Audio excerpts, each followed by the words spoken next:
हाँ, अभी हम लोगों ने आज भीड़ इकट्ठी की। हाँ। इसके बाद में हम लोग संसद का घेराव करेंगे। हाँ। अगर इसके बाद भी खुले मैदान में रैली हमारी 6 अगस्त को होगी, उसके बाद में जो भी हमारे राष्ट्रीय अध्यक्ष अपनी एक जगह निश्चित करेंगे और तारीख निश्चित करेंगे, उस दिन हम अपनी पूरी ताकत दिखाएंगे। इससे पार जो रैंक पर पहुंच गया वो व्यक्ति 24 साल से ज़्यादा सर्विस नहीं कर सकता। कारण इसके पीछे हैं कि सेना को यंग रखना है, शत्रु का मुकाबला करना है। एक हमारा और ये चलता है पूर्व सैनिक एकता, पूर्व सैनिक एकता, पूर्व सैनिक एकता, भारत माता की।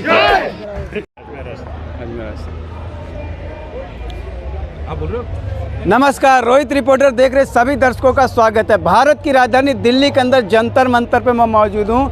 लगातार 154 दिनों से जो आरओपी और एमएसपी की जो मांग को लेकर के जंतर मंतर पे भारत के कोने कोने से आकर के जो भूतपूर्व सैनिक है वो धरना प्रदर्शन कर रहे हैं। चाहे सर्दी हो, चाहे गर्मी हो, चाहे बरसात हो, कभी भी ये पीछे नहीं हटे हैं। और हमारे साथ में जो आज जो 23 जुलाई का दिन है, भारी संख्या में कॉल दी गई थी कि 28 लाख भूतपूर्व सैनिक आज एक होकर के जंतर मंतर पे आएंगे और संसद भवन का घेराव करेंगे।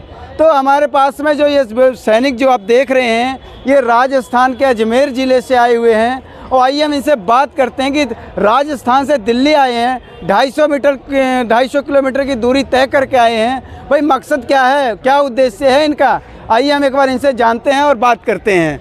क्या नाम होगा सर आपका? बाल सिंह रावत जी, सचिव संयुक्त संघर्ष समिति जिला अजमेर। 1 rank 1 pension.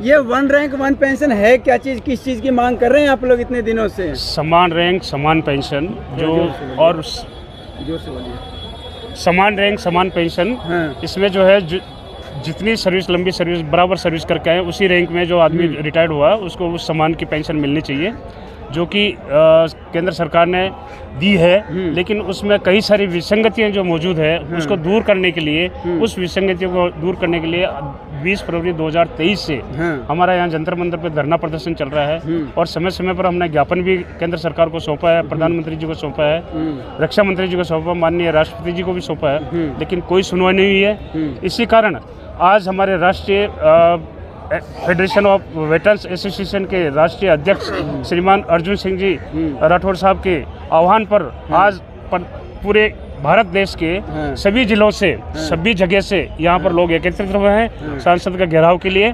और यहाँ पर अभी जो जंतर मंतर में हम लोग अजमेर राजस्थान से यहाँ आए हैं, इसी के समर्थन के अंदर यहाँ पर आए हैं हम लोग।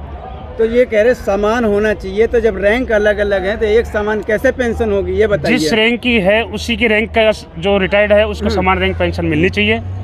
जो हवलदार है, जो हवलदार अभी रिटायर हो गया है और जो हवलदार पहले रिटायर हुआ लेकिन सर्विस जिसने बराबर की है, जैसे 15 साल सर्विस की है, 20 साल सर्विस की है, उतनी ही सर्विस उसकी जो पेंशन है वो बराबर होनी चाहिए। और बात आती है विधवा पेंशन की, वीरांगनाओं की, तो यहाँ पर इतने 154 दिनों में वीरांगनाएं नहीं यहाँ नजर आती हैं। बिल्कुल, क्यों नहीं नजर आती है? आज भी आपने देखा होगा स्टेज पे भी हमारी वीरांगनाएं थी, उन्होंने बोला भी है। बिल्कुल वीरांगनाएं साथ में है हमारे। तो वो संख्या नहीं दिखा पा रहे हैं, जो सरकार को संख्या देखना है जिससे कि आप लोगों की मांगे मानेगी। आज आपने देखा है, आज जो आह्वान हुआ कि हमने संख्या बल के लिए हमने कभी नहीं कहा, आज हमारे आह्वान किया तो 23 जुलाई को आपने संख्या बल देखा होगा कि आज बहुत कितने हजारों की संख्या में, लाखों की संख्या में पूर्व सैनिक और वीरांगना यहाँ पर मौजूद है। तो 28 लाख लोगों की बात कही जाती है, 28 लाख भूतपूर्व सैनिक आएंगे।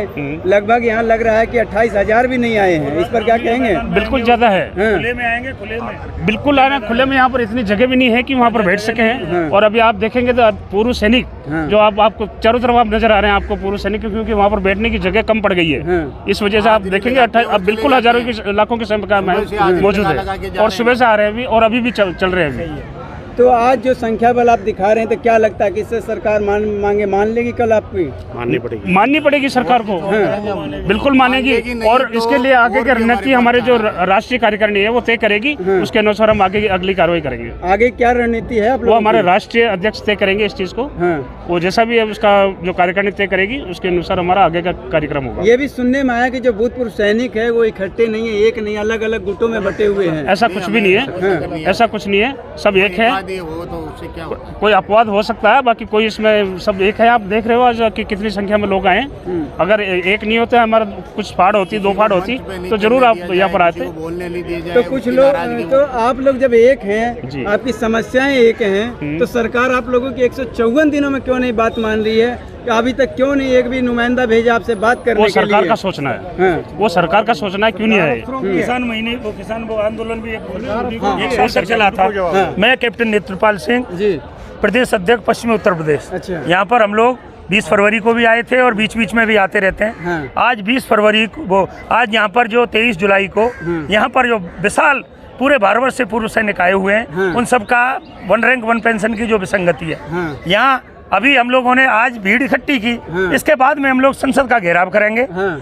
अगर इसके बाद भी खुले मैदान में हाँ। रैली हमारी 6 अगस्त को होगी। उसके बाद में जो भी हमारे राष्ट्रीय अध्यक्ष अपनी एक जगह निश्चित करेंगे और तारीख निश्चित करेंगे, उस दिन हम अपनी पूरी ताकत दिखाएंगे। इससे पहले हम लोगों ने हर डीएम साहब को, जिलाधिकारी महोदय, एसएसपी साहब को, कलेक्टर साहब को, वहाँ अपनी जिले लेवल की भीड़ जो कि अपनी 732 जिलों में हम लोगों ने हर जगह पर अपनी शक्ति का प्रदर्शन किया था, अपनी संख्या बल दिखाई थी, जो सरकार के पास में लेटरों के माध्यम से और पोस्ट कार्ड के माध्यम से हर पहुंच चुकी है। हर जो संस्था की तरफ से जो संगठनों ने, सभी ने वहां पर अपनी आवाज़ पहुंचाई हुई है। अभी सरकार पता नहीं क्या सोच रही हैं कि वो है, उनके पास में संख्या बल भी पहुंच गया है। और अब हमारा लास्ट, जब तक हम लोग नहीं रुकेंगे न झुकेंगे, क्योंकि हमारे जो पूर्व सैनिक हैं उन्होंने जब तक 1 रैंक 1 पेंशन की विसंगताएं, जो हमारे 6 सूत्रीय कार्यक्रम है, जिसमें अपनी डिसेबिलिटी पेंशन है, अपनी प्रीमेच्योर ग्राउंड है, एमएसपी है जो मेन मुद्दा, क्योंकि बॉर्डर पर लड़ने वाला एक सिपाही से लेकर के एक जनरल साहब तक गोली सबके लिए बराबर होती है और सब अपना सीना तान करके लड़ते हैं। तो सबको मिलिट्री सर्विस पे जो रिस्क अलाउंस बोलते हैं उसको, वो बराबर होनी चाहिए। और जो भेदभाव किया है, इसके लिए हम सभी पूर्व सैनिक, इसमें अभी आंदोलन हमारा जारी रहेगा। चाहे 154 दिन क्या है, चाहे हमें 5 साल लग जाएं, सरकार को हमारी बात यहीं पर आकर के सुननी पड़ेगी, जब तक हमारा यही नारा और ये चलता है। पूर्व सैनिक एकता, पूर्व सैनिक एकता, पूर्व सैनिक एकता, भारत माता की। थोड़ा सा पीछे, थोड़ा पीछे कर लेना, थोड़ा सा। एक्चुअली ये 1 रैंक 1 पेंशन से संबंधित जो विषय है ना, ये विषय हाईली क्रिटिकल है और इसके ऊपर डीप थिंकिंग की ज़रूरत है। As far as my knowledge is concern, मैं ऐसा समझता हूँ कि मौजूदा सरकार फाइनेंशियल मैनेजमेंट में फेल हो चुकी है, अन्यथा इस तरह की स्थिति उत्पन्न नहीं होनी चाहिए थी। क्योंकि पेंशन एक्ट 1871 के मुताबिक पेंशन एक ऐसा विषय है जिसको हर कॉन्सिक्वेंसेस से फ्री रखा गया है, उसको आप कम नहीं कर सकते। जिस तरीके से पे कमीशंस होते हैं, महंगाई का स्तर बढ़ता चला जाता है, उस रेशो में पे एंड पेंशन्स दोनों ही बढ़नी चाहिए। लेकिन ये जो 7th पे कमीशन हुआ है, वो 7th पे कमीशन में इंटेंशनली मेरा मानना है भारत सरकार के द्वारा ऐसी रूलिंग्स स्थापित कर दी गई हैं कि पेंशन कम हो गई, डिक्रीज हो गई instead of increasing, because day by day महंगाई बढ़ती है तो इंक्रीज होनी चाहिए थे। अब इसके पीछे लॉजिक एक है जो मैं जो 100% प्रूव्ड लॉजिक है वो मैं आपके सामने देना चाह रहा हूँ कि जितने भी पे कमीशंस आज़ादी के बाद आज तक हुए हैं, उन सारे पे कमीशंस के माध्यम से जो पे तो अभी पेंशनर्स के लिए लागू नहीं है, पेंशन सब्जेक्ट रह जाता है। तो जितने भी पे कमीशंस हुए हैं, सब ने जो पेंशन का निर्धारण किया है वो इस आधार पर किया था कि 50% of the pay scale, 50% of the pay scale, कौन सा पे स्केल, जिस रैंक में वो रिटायर हो रहा है।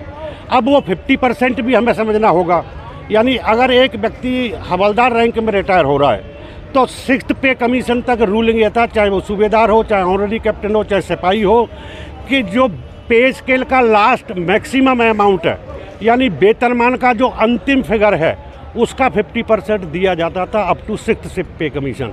और 7th पे कमीशन के अंदर ये रिवीजन कर दिया गया इस गवर्नमेंट के द्वारा कि जो रिटायरमेंट के टाइम पर पे बन रही है उसकी, ये नहीं कि जो मैक्सिमम है उस पे स्केल का जो लास्ट अमाउंट है उसका 50% न करके रखा 50% ही, लेकिन रिटायरमेंट के टाइम पर जो तनख्वाह बन रही थी, जो पे बन रही थी, उसका 50% दिया। अब ये हर व्यक्ति के समझने की इतनी आसान बात नहीं है। जो प्रैक्टिकली इस चीज़ से डीलिंग में रहे हैं सेना में, वो लोग इसको अच्छी तरीके से उजागर कर सकते हैं। अब इसको इस तरह से समझना होगा कि किसी एक हवलदार का वेतनमान ये समझ लीजिए कि 20,000 से लेकर के 40,000 तक है। यानी कोई हवलदार सेना में इनिशियल स्टेज से जब शुरू करेगा तो 20,000 उसका मिनिमम होगा, यहाँ से स्टार्ट होगी, और मैक्सिमम 40,000। एक एग्जाम्पल मैं दे रहा हूँ, तो 20,000 से लेकर 40,000 का सिक्स्थ पे कमीशन तक क्या था कि 40,000 का 50% पेंशन का नियम है, और पेंशन एक्ट भी इस बात को कहता है। पेंशन रेगुलेशन 1961 भी इस बात की इजाज़त देता है। पेंशन रेगुलेशन 2008 रिवाइज एडिशन भी यही बात कहता है कि लास्ट पे के लास्ट अमाउंट का 50% दिया जाना चाहिए।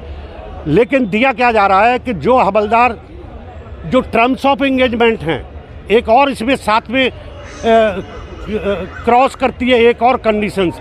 सेना को ज्वाइन करने के लिए कुछ नीति और नियम है जो डिफेंस सर्विस रेगुलेशन के अंदर मेंशन किए गए, उनको टर्म्स ऑफ एंगेजमेंट कहा जाता है।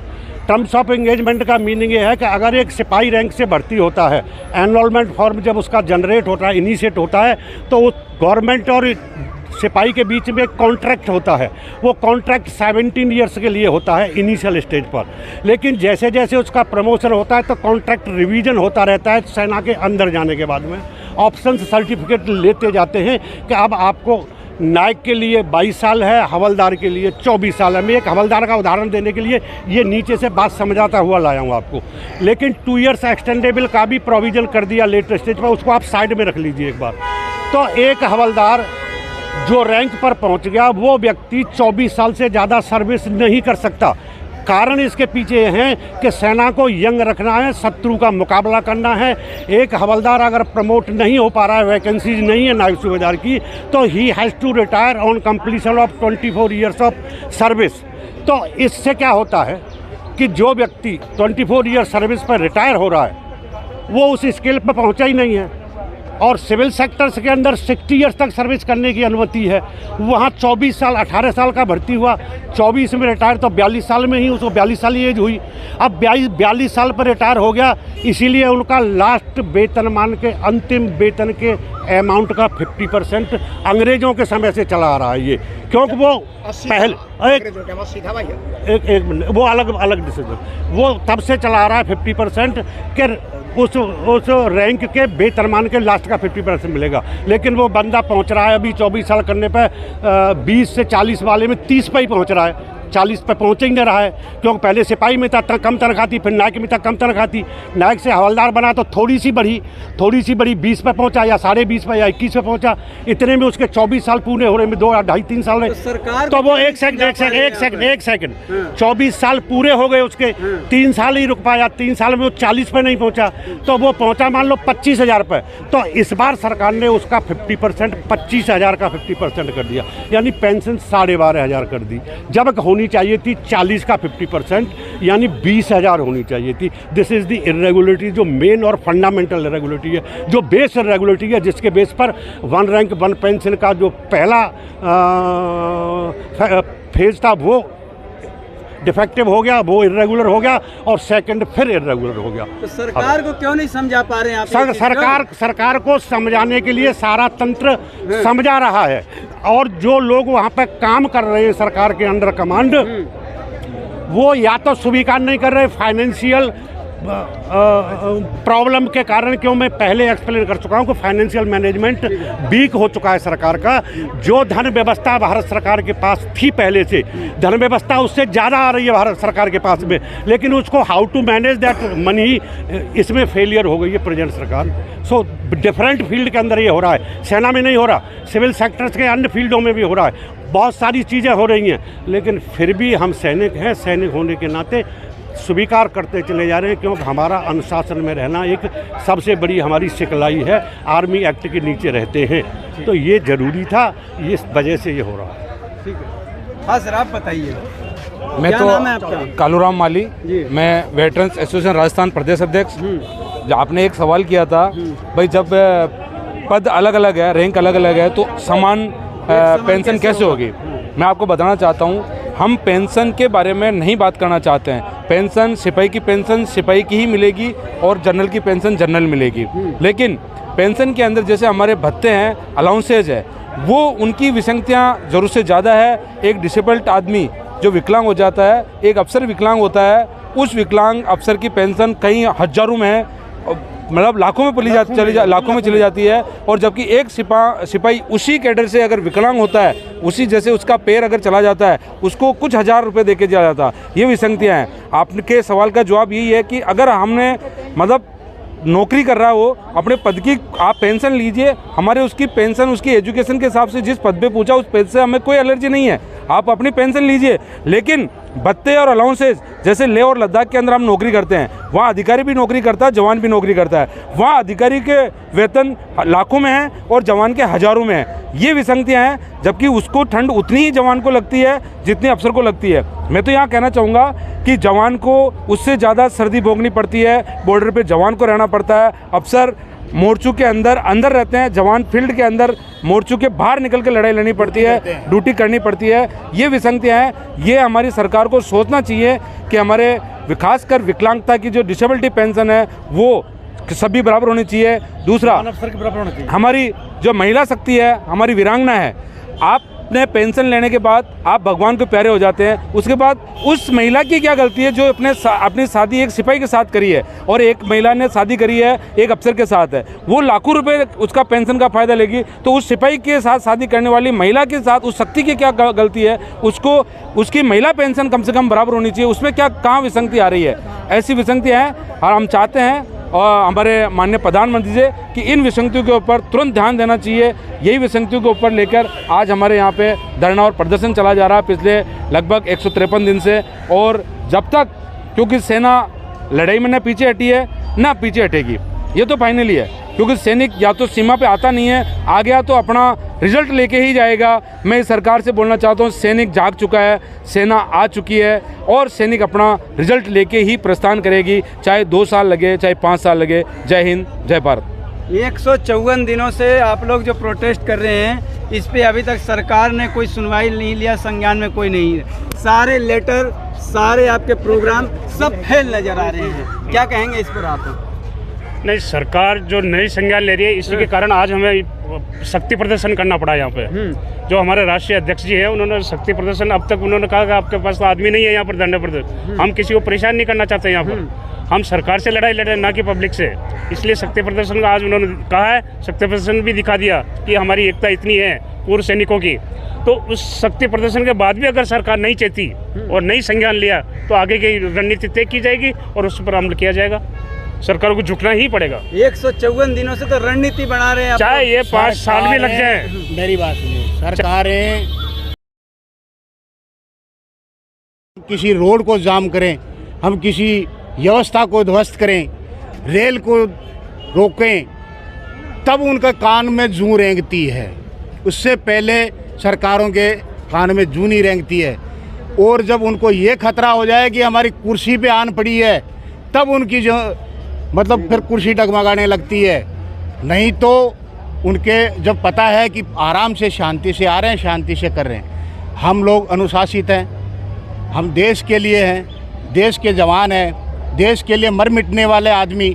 हम किसी भी व्यवस्था को ध्वस्त नहीं करने, हमारी ये उद्देश्य नहीं है। लेकिन ये हमें मजबूर कर रहे हैं। अब मजबूर करने का मतलब है ये हमारे से करवाना चाहे वो हम नहीं करेंगे। और हम जो करेंगे वो क्या करेंगे कि हमारी फेडरेशन तैयार हो चुकी है ऑल इंडिया की, उसमें लगभग 130 संगठनों ने उसमें आके ज्वाइनिंग ले लिया है।